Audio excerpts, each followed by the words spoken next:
The views expressed by our guests in the following video are solely the opinions of our guests and do not necessarily reflect the views and or opinions of the Ola 7 podcast show. Viewer discretion is advised.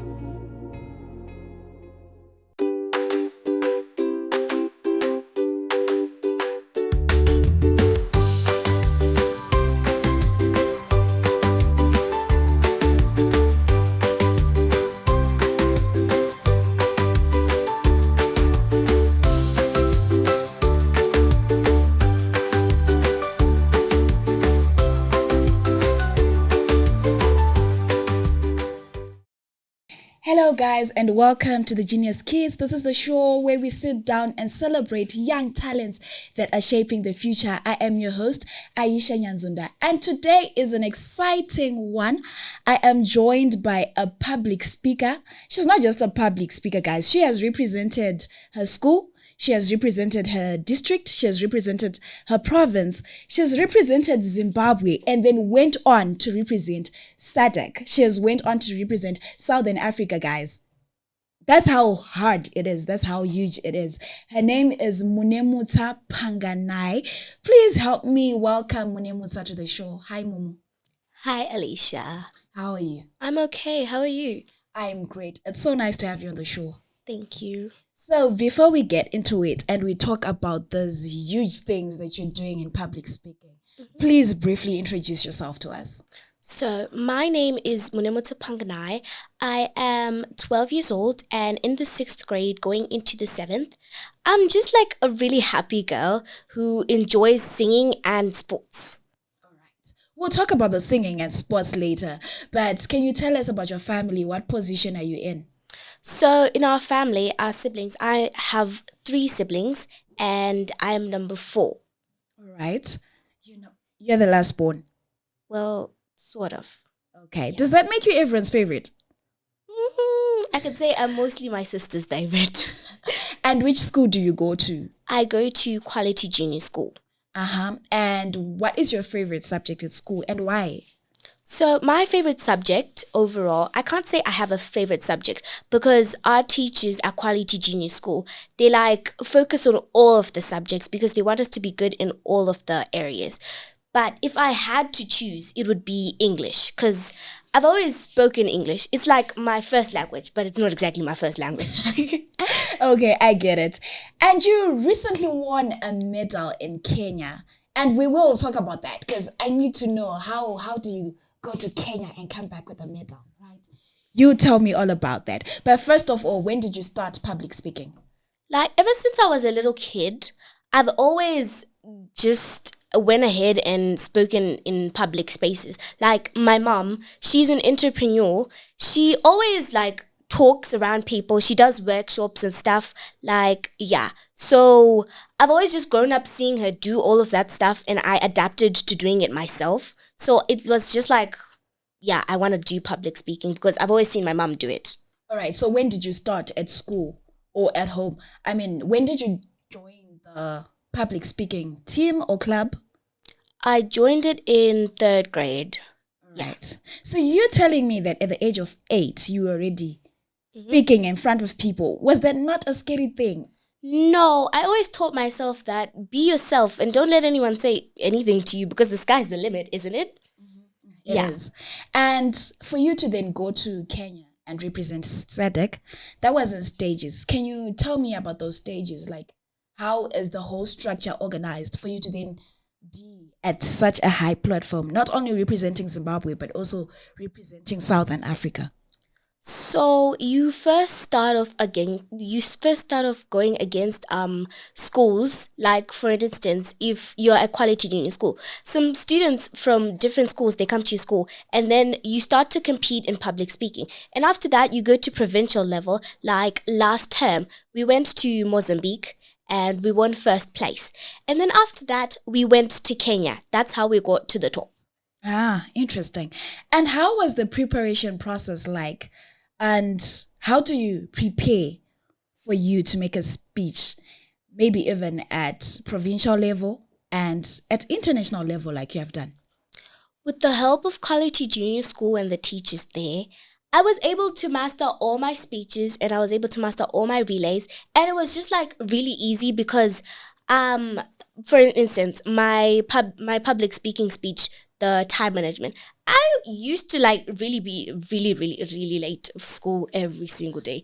So it was more of like I was easily able to understand the topic that I was doing because it was something that I do almost every day. Something that's close to home. Yeah. Yeah. Okay.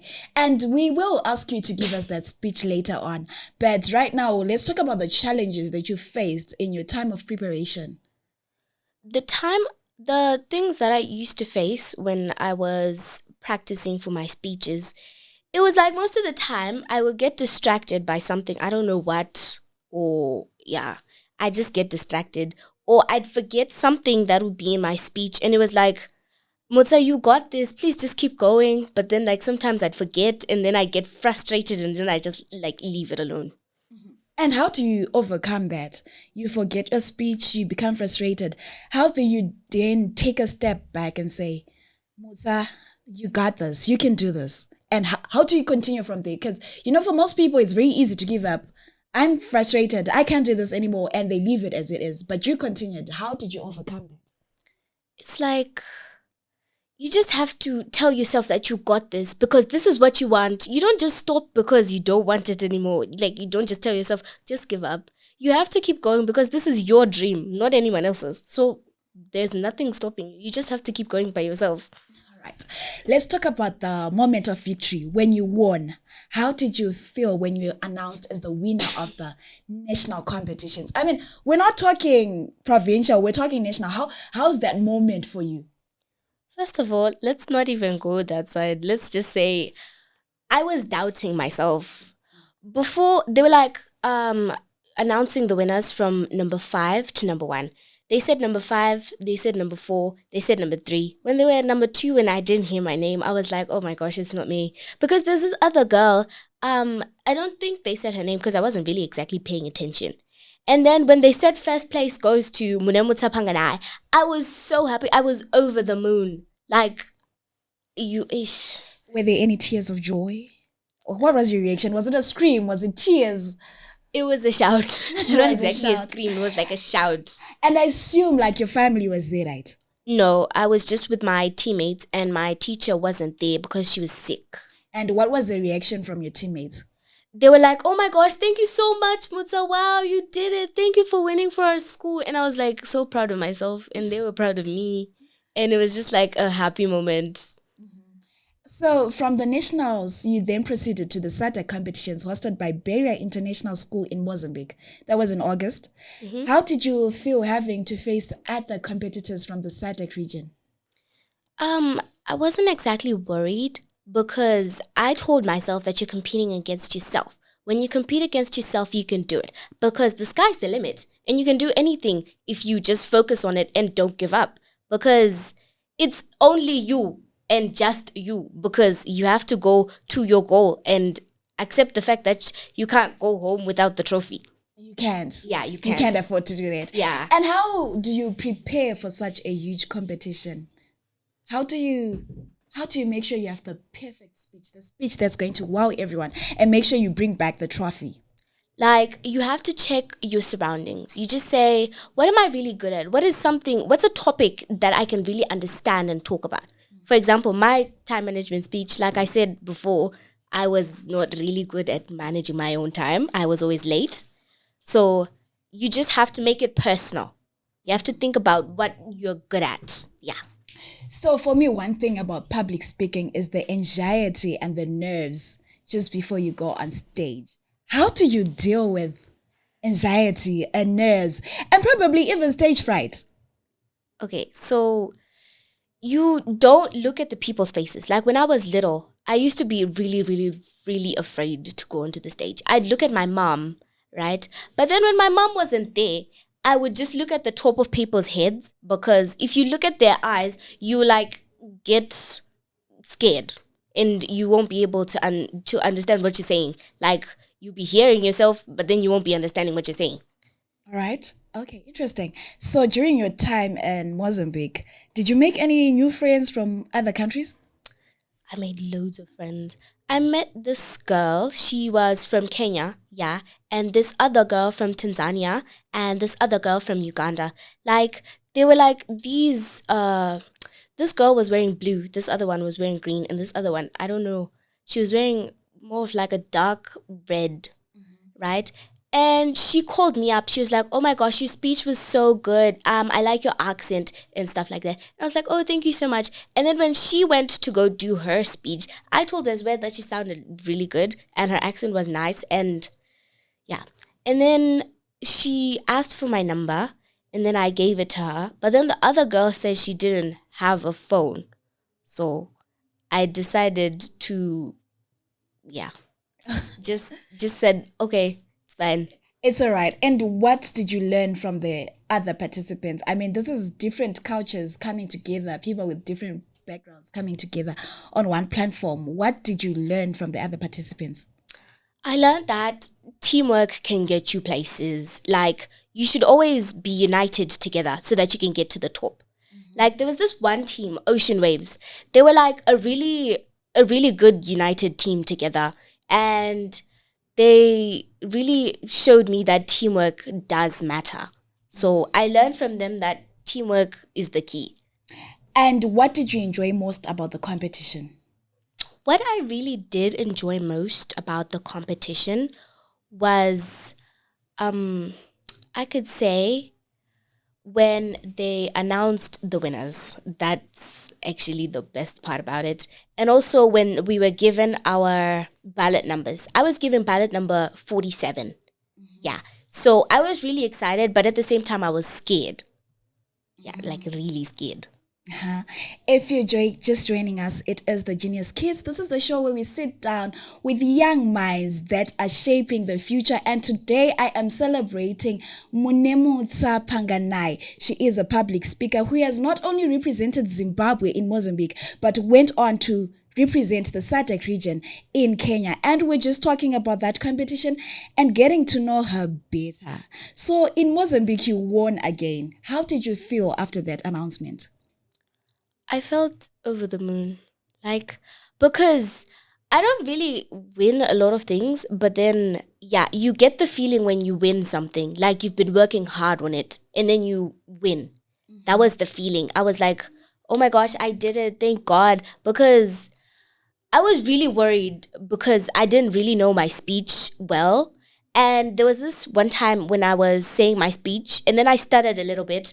But then I also got scared. When I got scared, I forgot some of my speech and then I had to continue with an improv.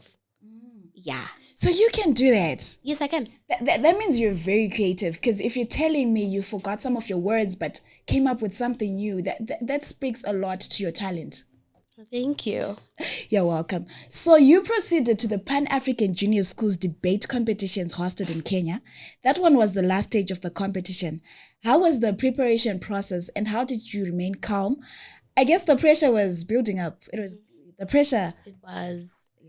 So, with the help of my teammates and, of course, Quality Junior School, they helped me get rid of my fear. Like, they taught me how to understand the people that you're talking to and how to do your body language and your gestures so that you keep track on what you're saying and how you're saying it. All right, Momo. So can you describe to us your preparation process before a speech? Like just before you go on stage, what are you thinking? What are you doing? Before you go on stage, you first have to like practice the speech, like just a little bit of it, like 57 seconds into the speech, because your speech will be 3 minutes and you have to practice a little bit. And you have to just tell yourself you can do it and you are just competing against yourself. Because if you compete against yourself, you can do it because no one is stopping you because the sky is the limit. And when you get butterflies just before you go on stage, what do you do about that? You take deep breaths. You just feel the moment. Make sure that you don't feel exactly like really stressed. Just know you are going on stage and everything's going to be fine. Okay, so sometimes when you give a speech, right, people might get bored. How do you keep your audience interested and engaged in your speech? I know for a fact when I'm speaking, nobody gets bored. because it's your body language and your gestures. You should always interact with your audience. Like if you're in the middle of speaking, you say audience hoye. Then they say hoye. Okay. And when you say body language, what exactly are you talking about? Does that mean when I go on stage to read a speech or maybe even say a speech from my head, I do not stand still? What exactly are you talking about when you talk of body language? The stage is a place where you are supposed to be comfortable. You're supposed to be moving from place to place, and you're supposed to be doing hand gestures. Like I always use hand gestures every time I'm talking. Even my mom does the same thing. And who's your role model when it comes to speaking and why? I have a few role models. There's Nelson Mandela, Les Brown, and topmost my mom. My mom is a really creative person. She likes to talk. She does workshops and she's the owner of Quality Junior School. She has always just been a really creative and nice person. I've grown up seeing her talk, do speeches on prize giving day, even at church, and it just has really influenced on me. So it's now really easy for me to be able to as well speak in front of a lot of people because of my mom. Okay, so let's go back a little. You also mentioned that Nelson Mandela is one of your role models. What is it about Tata Mandela that you like so much? It's the way he speaks because he keeps people entertained. Well, yeah.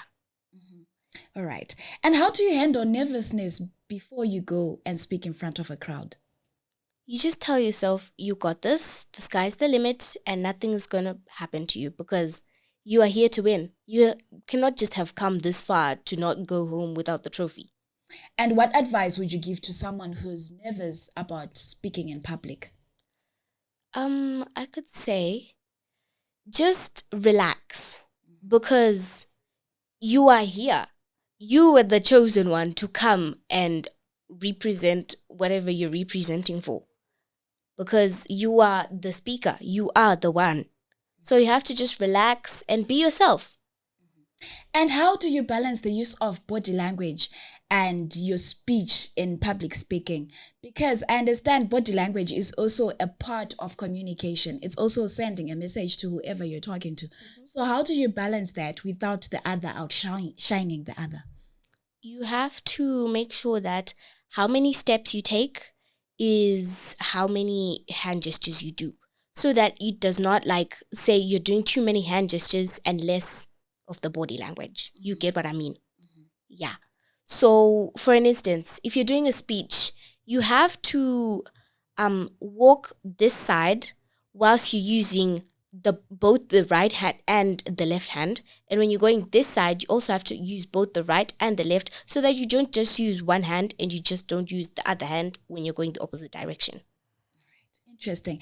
And do you prefer to speak in front of a small crowd or a huge crowd? I could say I like to speak in front of a small crowd. Why?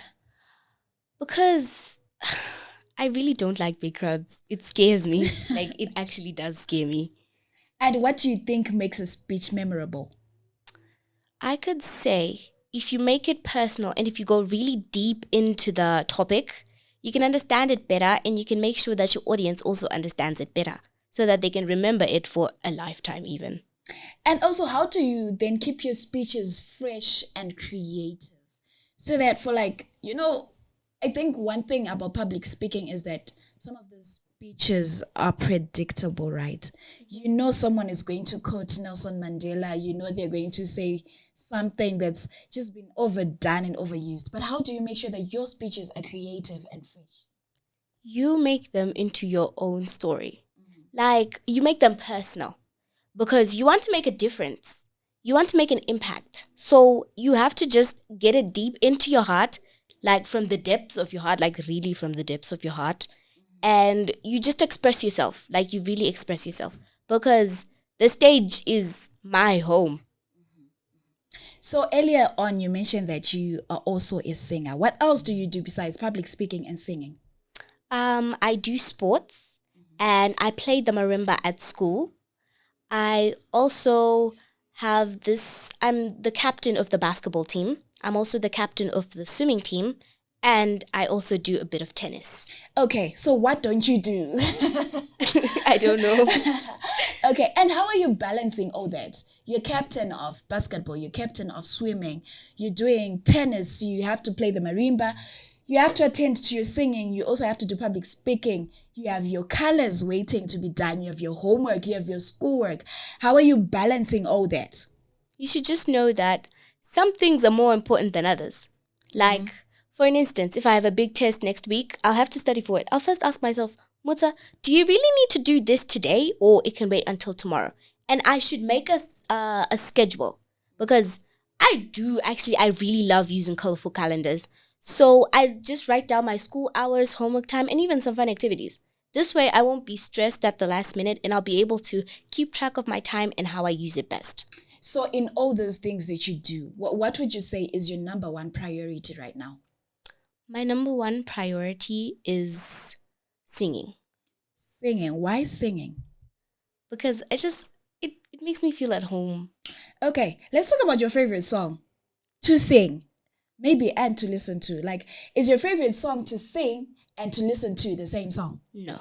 Okay, tell us, what's your favorite song to sing? My favorite song to sing, it's Girl on Fire by Alicia Keys. And then my favorite song to listen to is Ivy by Frank Ocean. I don't know that one, but I'm definitely going to listen to it. And Mutsa, earlier on, you mentioned that your family has been with you. How has been your family supporting you in your journey of public speaking? My mom, my brother, my sister, my dad, and my twin sister, they've all helped me to practice my relays. And when I won, they all congratulated me and it felt like the best day of my entire life. And the school, what have they been doing for you to make sure that you are this well-spoken young lady that you are today? Quality Junior School has always helped me. For example, we sometimes go for allied arts and we also go for public speaking competitions. It's just a really fun thing to do with Quality Junior School because they will actually help you and they will walk you through until you know how to do it. They will not let you go. Trust me. Interesting. And, we can't allow you to go back home without giving us the speech that made you SATA champion. Mm-hmm. We can't allow you to go home without giving us that one.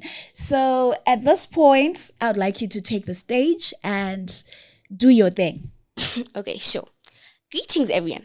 Today, I'd like to talk about something super important. Time management.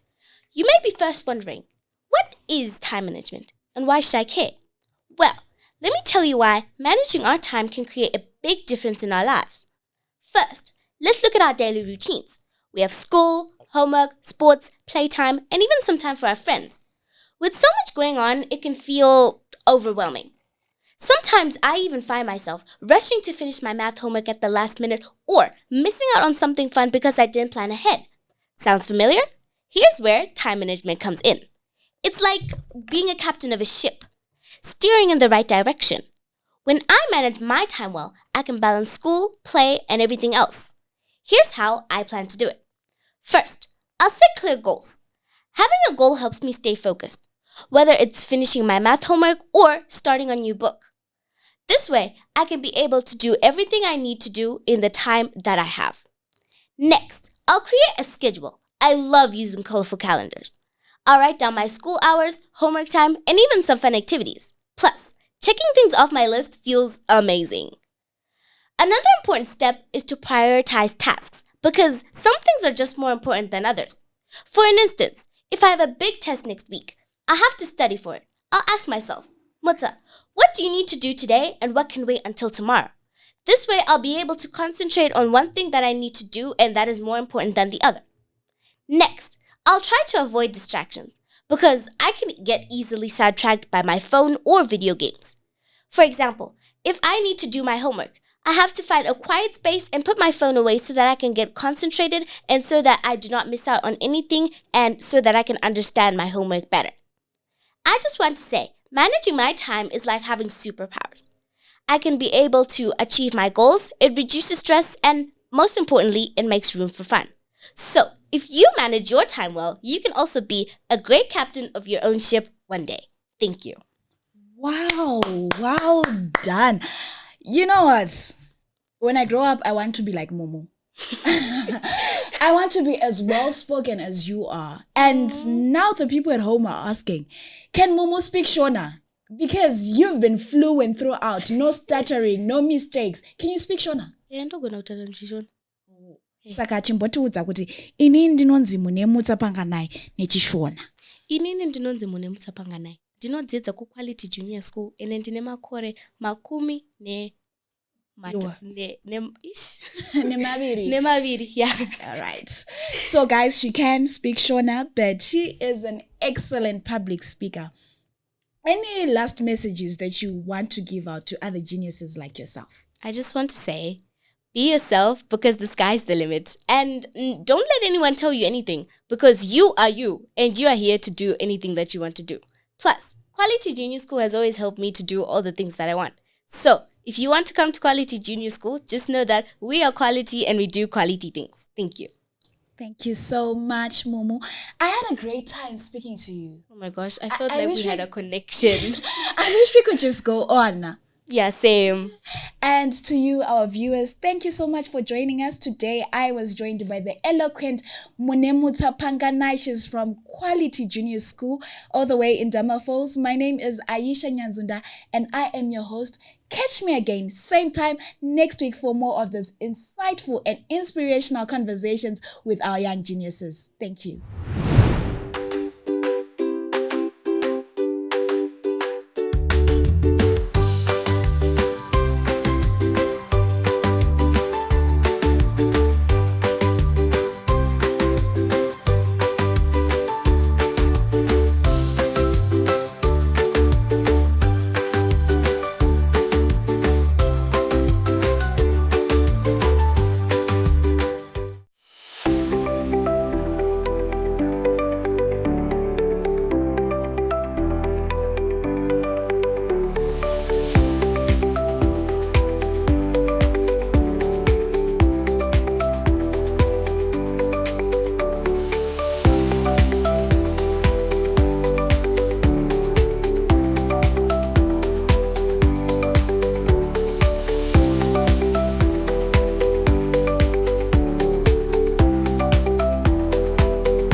It's the little things that make us giants in our industry. We put in that extra mile of service so your car can go that extra mile of performance. Our aim is to make our stopovers feel like home. Giant Petroleum, limitless energy.